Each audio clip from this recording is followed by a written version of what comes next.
lovely afternoon to be out for a drive the other way to Ked.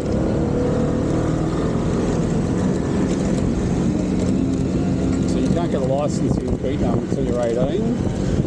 This girl from grade 10 or 11, so 15, 16, maximum 17 years old.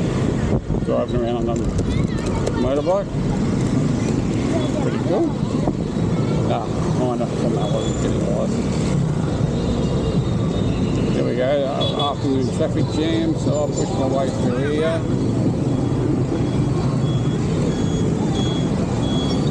That's pretty easy, won't say anything to me because I'm a foreigner. Always a good way to get there. Watch out, there we go, watch your kids, honey. Watch out there on the side. Alright, it's the first challenge, just past the schools. And I've got my phone in my pocket. Got my money to get across the ferry, so next time I stop, I should get the ferry, then I'll stop and get some fuel, I suppose, when I get close to home.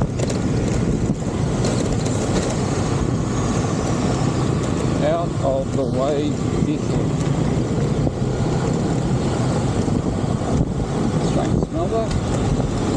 Can't smell it, you get that smell of it, you have it. So, there's a VinFast. I'll tell you what, they're having some trouble with those electric VinFast taxis. They are as cheap as shit. By far, watch out mate, by far the worst of the range. The other VinFast cars are actually quite good. That little yellow one, the little white one, the VF3, that's actually a nice little car. But the, I think they're called the VF5, I think it's called. Absolutely terrible car. So many problems with it. If I was buying an electric car, I'd definitely buy the VF3, the really small one. Because it seems to be a lot more reliable when those three together. But that's why you can't go any faster. You've got a mates in front of him, going bloody 10 kilometres an hour.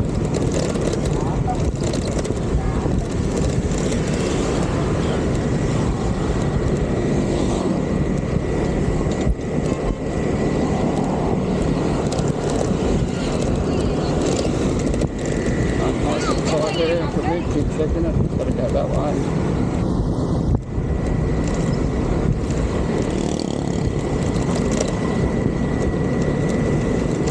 Alright, so today I'm going to show you Samsung. You should be able to see Samsung because I've got the 360 on today. Samsung, of course, Korean brand. Set up shop in Vietnam, I don't know, it must have been more than 10 years ago now. And they actually make a little bit of everything here. They make parts of the phones. They make parts of the TV. I think they make all the TVs. Samsung have a range of white goods as well. And my understanding is that they actually make a lot of the white goods here in Vietnam as well. Now, I'm sure Samsung also have operations in China and Korea.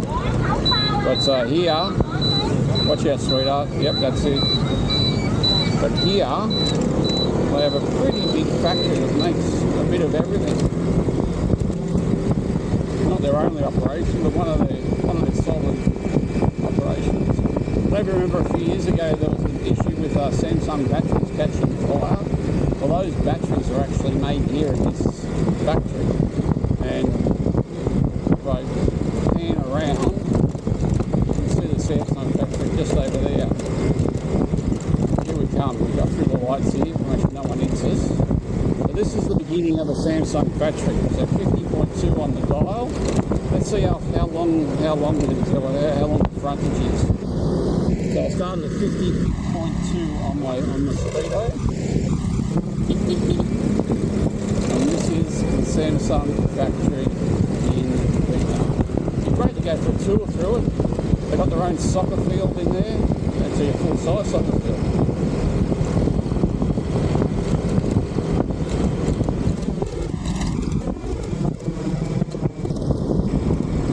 I think this is the main entry. day one anyway, so it must be the main entry. There it is there.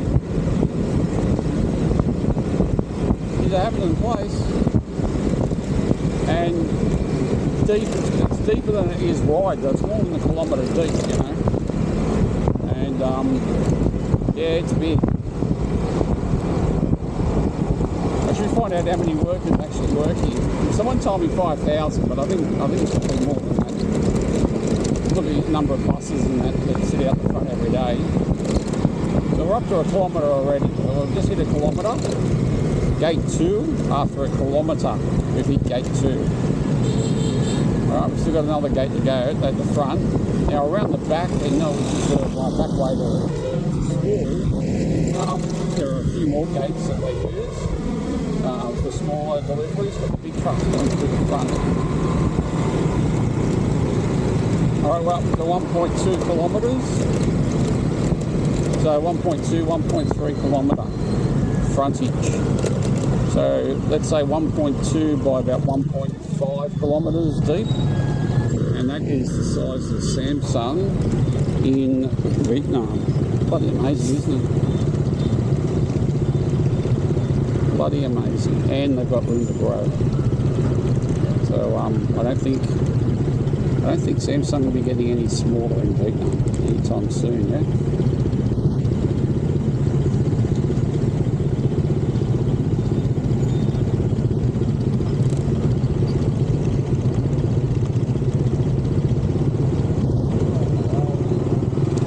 So we're going to get out of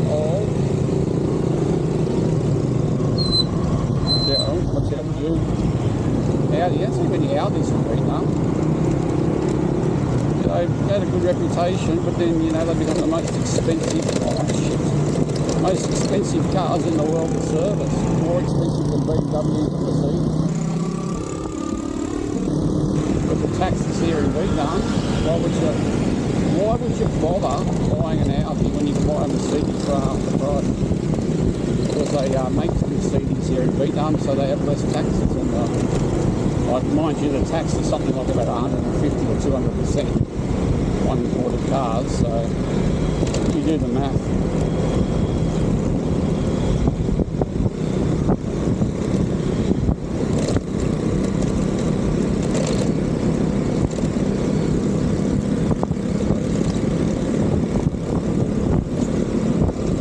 Crossing one of the little tributaries or one of the little creeks or small parts of the Saigon River.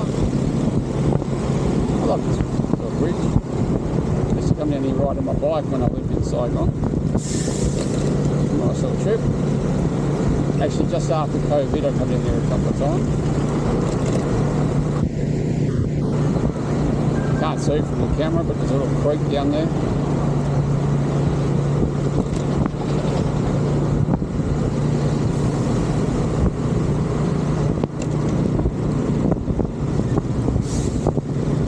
There they go, they've blocked the road again with freaking trucks fucking chucking Uis and shit. Look at this.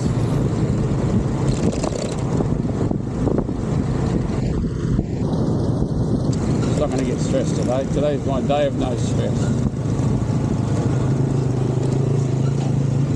Refuse to get stressed today. So we've had a long period of heavy downpours. And the result of the long period of heavy downpours is not only a lot of wet roads, but also a lot of freaking potholes. So I'm just starting to get a little bit jack of these roads, I can handle this muddy shit, that just happens, Eventually I'll come along and scrape that off. But these fucking holes in these roads, mate.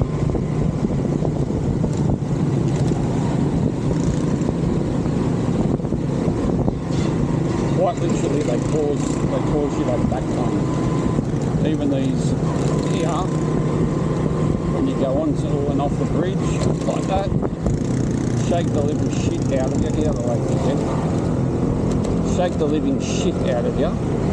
And if you're carrying a backpack like I am today, that extra weight on your back, on your spine, can actually cause a lot of fucking discomfort. I'm sure. That's lunch for rice lunch, I suppose.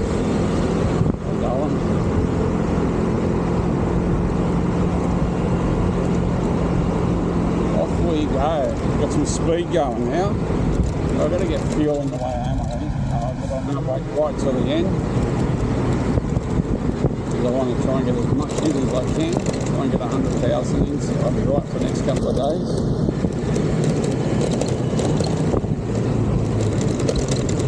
Watch out, dickhead.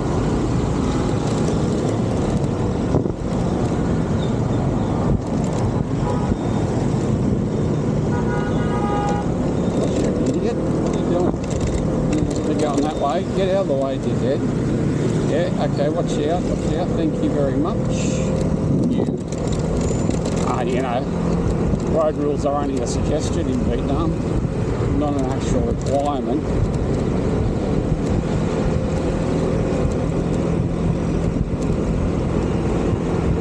So this is the main arterial road which will take you all the way to District 7. But I'm going to turn off at the Cat Lay intersection and go down to the ferry and go across the ferry. It's actually not a bad little trip at District 7 because you usually don't get caught in that much traffic unless you get a rare moment where a truck will have an accident or want to do a U-turn and stop everyone in the next 10 minutes or so.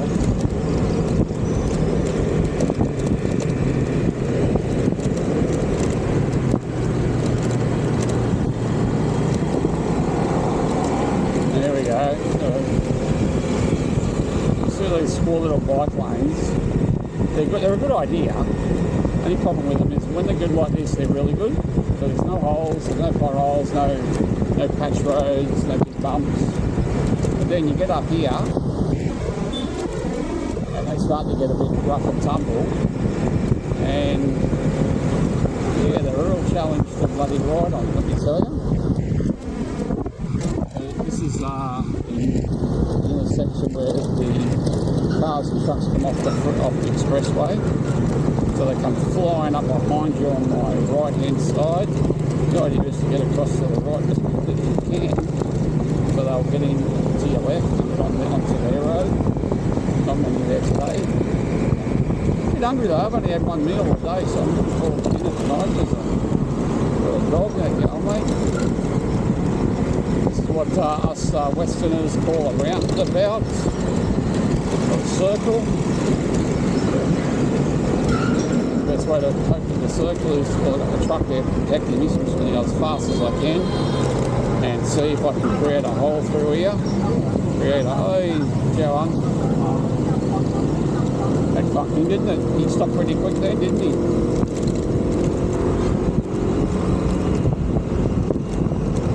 That's how you get through the traffic. A bit of guts and a little bit of lack of common sense.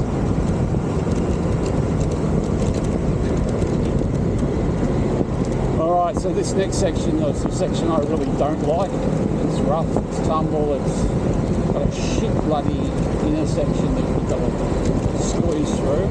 It's got trucks everywhere, as you can see off to the left here. And generally speaking, it's just not good fun.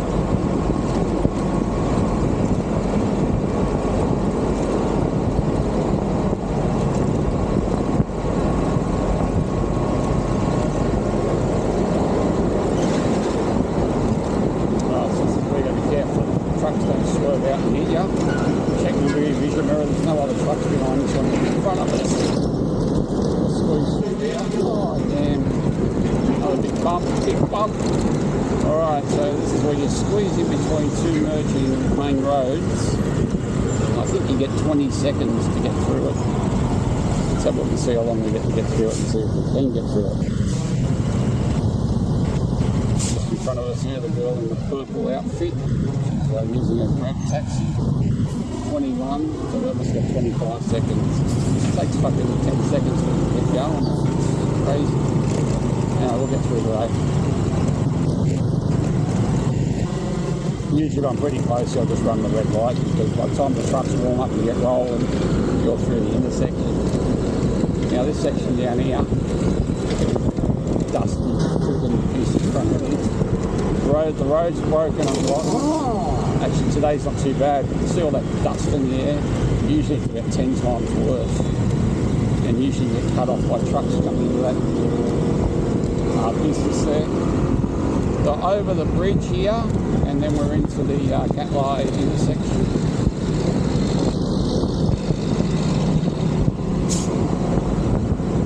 And I have a really good story for you when we get down to Gatlai.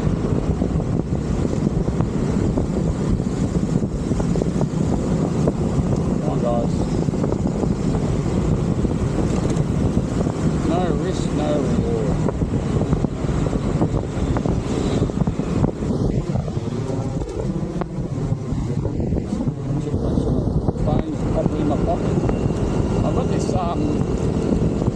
I got this fear of my phone and my wallet dropping out of my pocket. It happened to me once, many years ago when I was living in Australia. I was on my Suzuki GSX 1250. Ever since then, I've just had this absolute bloody fear of it. Actually, it happened to me once here. I lost my wallet, and luckily some guy stopped me and had everything in there, had all my bloody IDs and my licence and God knows what. Here we go. Another one, here we go. We'll just sit around for half an hour, wait till he gets there. So here we go. Now he can't get in and he can't get out. We're all going to fucking sit here and do nothing. Yeah, I know. What, is someone going to hit him? Come on, mate. So push your way forward. Push your way forward. Fuck off, idiot.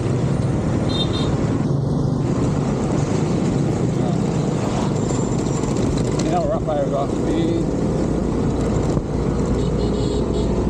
almost at the intersection for the Gatlai turn. We usually wait for 20 minutes.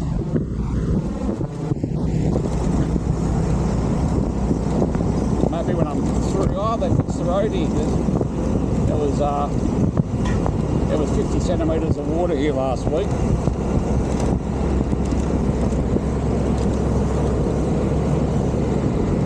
Looking like she's, I don't know, sorry, tell a lie. There's still 50 centimetres of water here.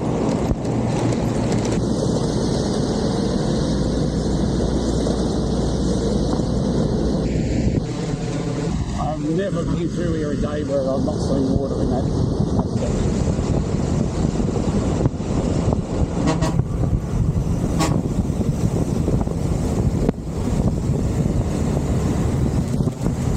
Alright, we've got over the worst part. Now let's get down to Gatlai.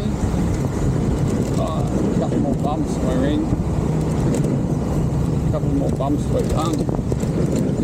Come on, we've got 20 seconds, mate. Keep going. And mate, this could be the luckiest friggin' day I have never got through this intersection without waiting for about a few minutes. Come on, dickhead. Now both sides have got a green light, right? So what I've got to do is I've got to try and muscle my way. Go. I've got to muscle my way through here. Try and get across there and turn before the light turns red. And there we go, we made it. Then when I get to here, they do the same. From over there, they get a green light and we get a green light at the same time. Which is about well,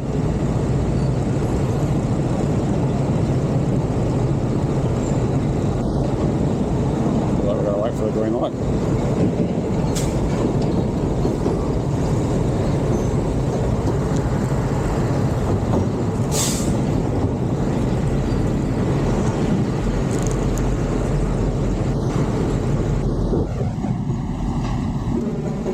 So what happens is over there it's a green light, we get a green light, and we've got to try and push each other way through. But they get the red light when the cars get the green light and the trucks, because the trucks have got to turn right to get down to Gatlai, and they'll kill the bike riders if they both get the green light. So they stop at the red light while the cars get the green light. But when we get the green light, they get the green light also. You work it out.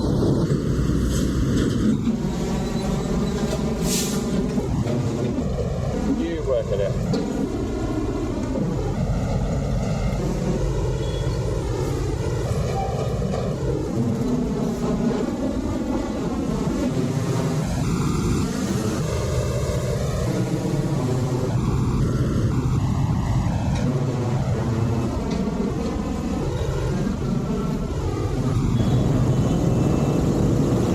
see.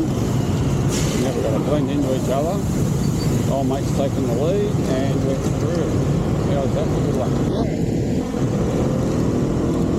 Must be the only country in the world where both ways get a green light at the same time. And it's legal. Alright. So I want to take a little bit of knowledge down here. So this is the point of Catleigh, or Catleigh Village. Now, if you're on a lucky day, Monday's not a lucky day, today's a Monday, but if you're on a lucky day, you might be able to spot a few, we call them chicken girls, but they're essentially these cookies, right? They have a few, these shops, they market them as cafes, right? And so you've got like, you know, buy drinks out the front, thirsty or whatever, but inside, they actually do sell drinks, but inside, they actually operate as what we consider just a brothel, going there for a bit of a service. I suppose I would assume different ones have different services and different prices and all that kind of shit. I can't tell you exactly which ones are which. You know, some look a bit grotty, others look a little bit more, not upmarket, but certainly a little bit cleaner, I suppose. And always interesting to have a bit of a look in the afternoon and see who's working. They do rotate their staff quite often. You rarely do you see, you know, the same person more than a few times.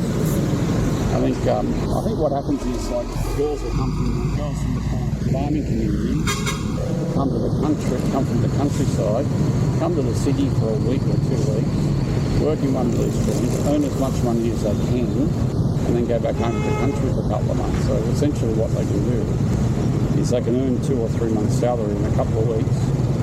And so they come down for a couple of weeks, do their business, you know, make their money, and then go back to their countryside and just live like a normal person. Others are more career girls, I suppose, you know. They might actually rent the place themselves and they run it, you know. And it gets popular to leave. They're not all young 18-year-old girls. A lot of them are actually quite old, you know, in their 40s and even, you know, you could say that even if they get up to their 50s, you know. So it's not this, you know, Jeffrey Epstein sex trafficking type situation there. It's just different, yeah. People come here by their own choice. They might be young, but they might be a bit older. So the first one we're looking at is this, that one just there, that's closed today. Hot Top is the first one, cafe. Girls are in there, you might have had a good look at them as you go past. And next one is just here, closed today, being a Monday they're closed. Next one is just off to my right, just here I think. Yeah, they're open. This hairdresser is sometimes open. And sometimes it operates as a hairdresser and sometimes it operates as a brothel.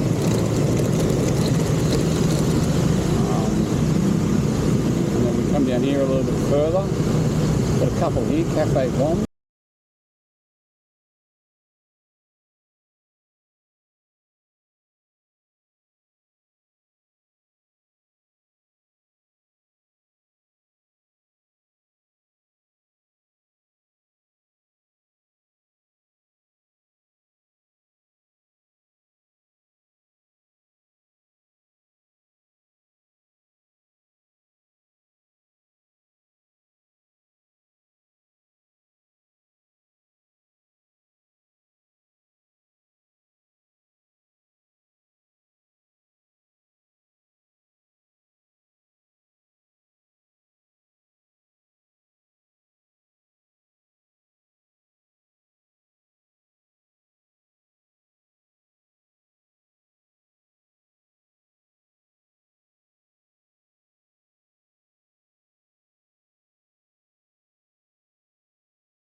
This woman sells beef rolls.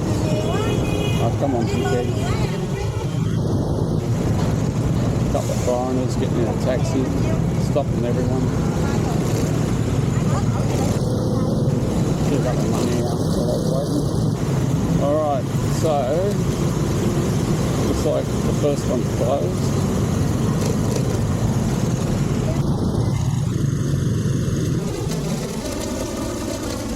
There are two shops down here operate.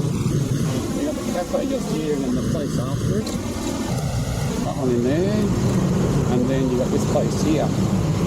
Julia shop. There you go. There it is there. There's another one just here for you. Just see, make sure that you look pretty carefully on the future road. So that, and then on the other side of the road, there's, well, not similar, but there's a few places on the other side of the road. So you know, it really has become more or less the red light district in the city for locals, not for foreigners. But I have seen Indians down here. A few Indians, watch that sweetheart. So, you know, a few foreigners do know about it and come down here. I've got to get some money out to them and then go through the toll. 6,000. I got 6,000. No, I didn't. I got 10.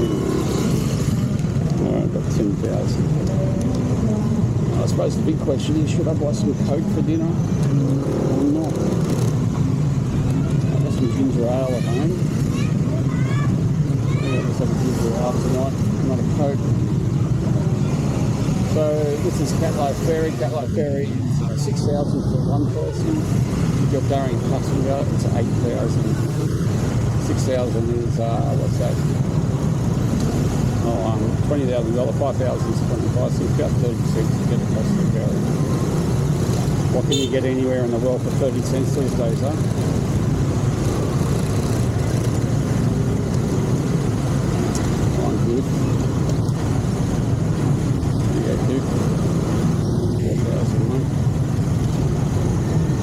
Come on, you. And then you take it off this fella, and you just give it to this fella. And you